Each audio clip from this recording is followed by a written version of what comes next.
Please be seated. This is a cause for deep concern, but not panic.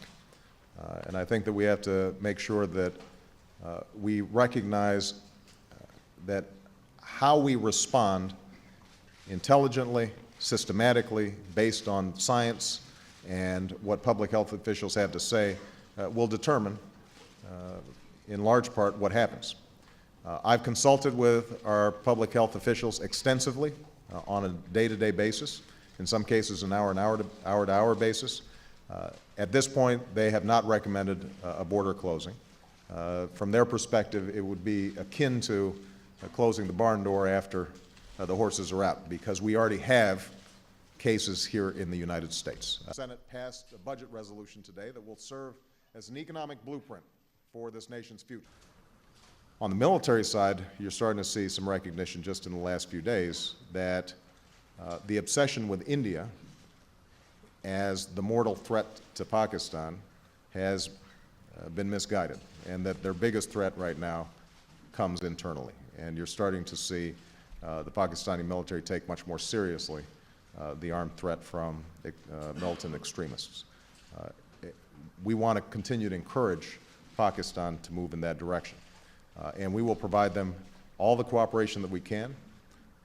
We want to respect their sovereignty, but we also recognize that we have huge strategic interests, huge national security interests in making sure that Pakistan is stable and that you don't end up having a nuclear-armed militant state. I also campaigned on the promise that I would change the direction of our nation's foreign policy. I don't want to run auto companies. I don't want to run banks. I've got 2 wars I've got to run already.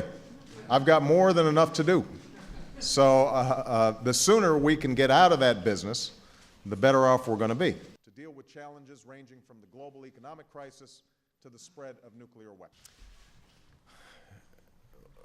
What I've said, and I will repeat, is that waterboarding violates our ideals and our values. I do believe that it is torture. I don't think that's just my opinion. That's the opinion of many who've examined the topic. And that's why I put an end to these practices. I am absolutely convinced it was the right thing to do.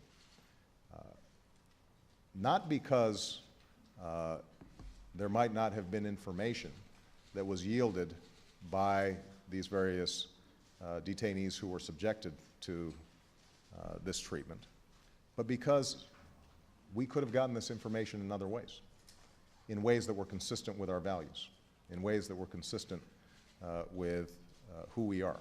Contributed to a spike in the number of homeowners who are refinancing their mortgages. So I think we're off to a good start, but it's just a start. I'm proud of what we've achieved, but I'm not content.